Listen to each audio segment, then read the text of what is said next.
Hi, folks. You're with Tacitus today. Tacitus today, your pushback channel. And thank you for joining this audio live stream. In this essay, I'd like to talk about how the taxation system was once used. I'm going back sort of several decades here.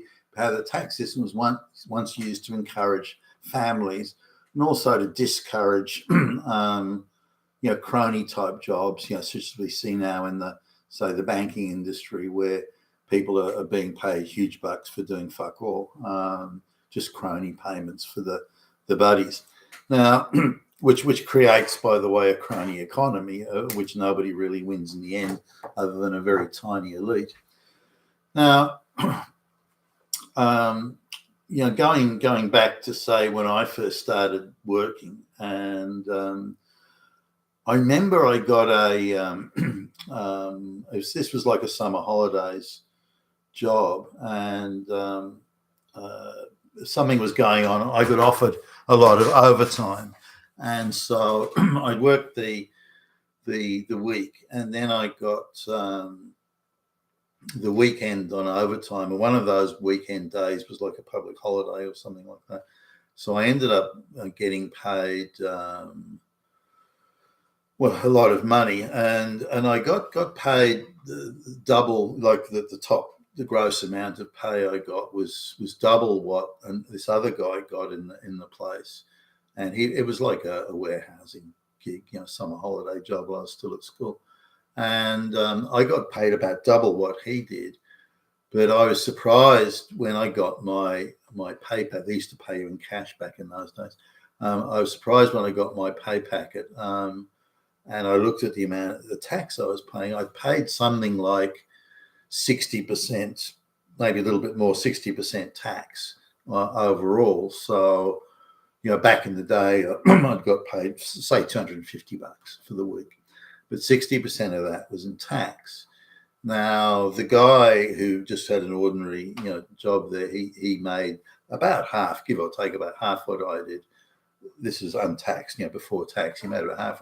But after tax, he ended up taking home more money in cash dollars than I did, even though I'd made double what he had in that week. And I, being a kid, I said, well, how did that work?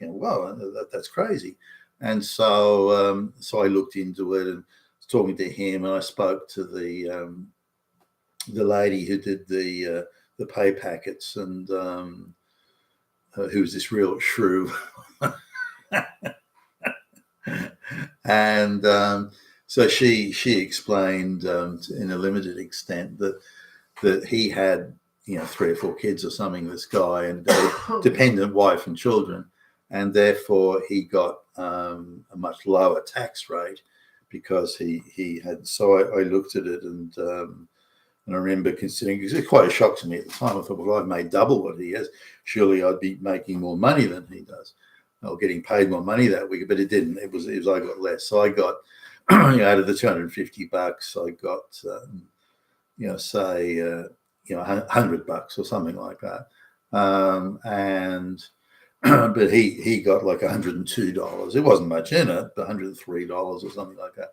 But again, for someone who'd been paid half as much as me before tax, after tax he was a few dollars ahead, even though again he'd made half as much. I got paid half as much. So now at the time I thought that was an outrage, by the way, but at over 60% tax rate, it was a disincentive for people to work overtime and to work extra, or to get a promotion, I think. So there are a lot of benefits that were paid by companies back in the day, such as, instead of giving you pay, which you'd be taxed 60% or something, then they would give you benefits such as a company car, and that was taxed differently.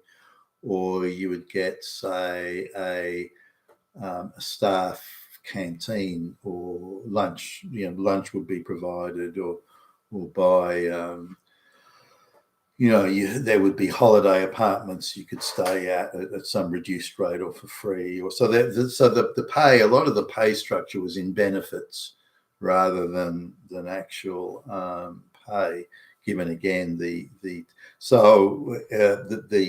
lot of people wanted jobs in those days that had those peripheral perks, because they were of benefit to your company car, for example, which you're allowed to use on weekends and in your own time. And this was a way of offsetting the high tax rates. But what it did was it meant that the difference between the lowest paid person in the company and the highest paid, because of those high tax rates, the difference actually wasn't that much. So you could have maybe, say there was a five-fold difference between the guy sweeping the floor and cleaning the toilets and the CEO. Now, the CEO would have other benefits, such as a nice car or even a chauffeur-driven car, as the case may be, and would have a sumptuous dining room for executives only, where they import a French chef to do this, the cuisine. So there was other benefits like that, but the difference in pay was quite small. Now, there's a company that I'm just thinking of now that it was competing quite heavily in a very competitive market back in the 1970s, say, and I'll use that as the sort of baseline benchmark here. And the CEO again was paid about 5 times what the toilet cleaner was paid. Again, treating the benefits such as the car and the French chef and all that separately. But now that same company today, that has a lot less competition because of merging and acquisitions. That same company today has a lot less competition. In fact, it's an oligopoly. It's operating an oligopoly at the moment. So the CEO doesn't need to be worth a pinch of shit, because the profits just roll in the door. That guy's paid about 170 times what the toilet cleaner is paid. So this is, a huge difference, 5 times to 170 times, and a job that was much harder back then and much easier now. So this is the change now in the way tax is being handled. Families were encouraged. It almost wasn't worth being a single man. You might as well, go and get married and have children, because you would pay a whole lot less tax and have access to other benefits that as a single man you didn't. So the single people were definitely subsidizing the married people. Was that a good thing, you might ask? Well, it meant people were inclined to have children. As the taxation system began to change, and the idea was, well, why are we giving tax benefits to the primary income earner, which means you collect less tax? Why don't we have lots more women going into the workforce, and then we remove those tax benefits, because there'll be no such thing, in the overall washing up of the situation, there'll be no such thing as a dependent wife and children anymore, and then we'll be able to tax them both at the full tote rate, rather than have special taxation treatment for a primary income earner. So the whole structure changed, and that the incentives for getting married, having children, were gradually removed. Now, in the early 1980s, there was something of an ideological debate in Australia and other parts of the world where there were those who said, look, if we move away from incentivizing a primary income earner, or income splitting, as it was called, pooling the income of say, a part-time mum and a full-time income earning dad or husband, if we do the income splitting there, we can still have 2 people working, but treat the taxation based on a family unit, as in mum, dad, and kids. But that didn't. The globalists opposed that quite strongly, and they won that thing of no, let's get more workers in. It'll depress wages. It'll undermine the unions. It'll do a whole lot of things that they perceived as beneficial. But primary among their claims at the time was that if you tax people too much, they've got less incentive to work. Why would somebody want to get a promotion if it moved them into a tax bracket where they were paying 60% of their income in tax or 65% in tax? They wouldn't want to do it. Why would somebody want a big bonus, or why would they work hard to get a performance bonus paycheck if they were going to get the shit taxed out of them? And of course people won't. So the idea was that if you reduce the taxation, then people have more incentive to work and create wealth. And that, I suppose it worked out well in patches, but only in areas of the economy that were boom areas, such as the emerging IT market and that sort of thing. Overall, it had, I think, a perverse effect. What it meant is that the big financial end of town could just, treat every well-paid job as a gift you give to your buddies. And again, now you get this disparity where the CEOs who aren't doing any more work than they used to, in fact, I would argue a lot less, are being paid 170 times what the entry-level wage is rather than 5 times. Now, the difference in that was given in benefits, such as the fancy car to the CEO and the French chef and all that sort of thing, not everybody wanted that anyway, and the benefit system was again subject to patronage and cronyism, so I do get that, but it wasn't the rampant difference of paying people gazillions of dollars for doing nothing. You look at all the best paid jobs in Australia today, they're all jobs of minimal accountability and minimal competition.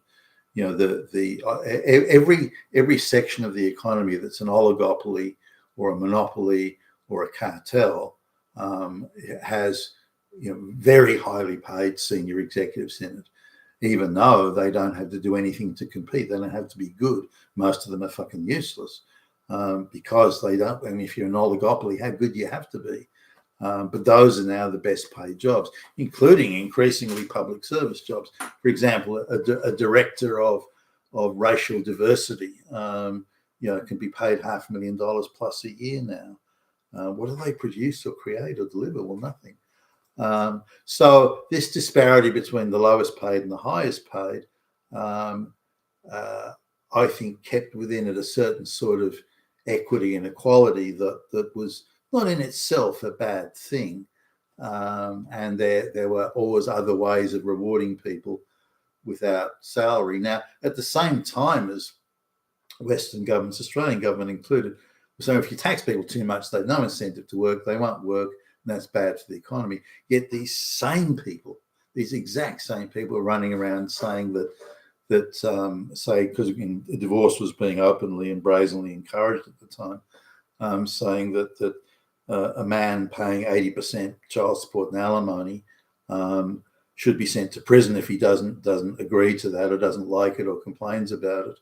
In fact, there was a law in Australia that if you don't exercise the maximum of your earning capacity, you could go to prison for that. If you're subject to paying alimony or something. So where they say, well, there's no incentive, people won't work if they have to pay 60% tax rate. But then for men who were paying an 80% tax rate, given child support and alimony, they should be sent to prison if they don't like it, or don't agree with it, or refuse to earn the maximum they can. So there wasn't much of a really a sensible sort of ideological argument around any of this, but was incentivizing families, people to have families, was that a good thing? I think it was. And I whether or not it would suit me personally or the guy down the road or the people, on the corner, that's another matter. But was it a good thing overall to encourage families and say, well, look, if you're supporting a family and so on, we should treat you leniently on the tax side and should reduce the amount of tax you pay. And, those kids that are being born will become workers and will become, one of them, might be find the cure for cancer or something. There's all these sorts of things that encouraging locally born, locally grown, locally produced people, if you will, if I can be crass in using those terms, that is a good thing. And I would argue that the taxation system today disincentivizes that, which is why you see such a sharp reduction in natural birth rates. Being a Tacitus today, your pushback channel, and thank you for listening.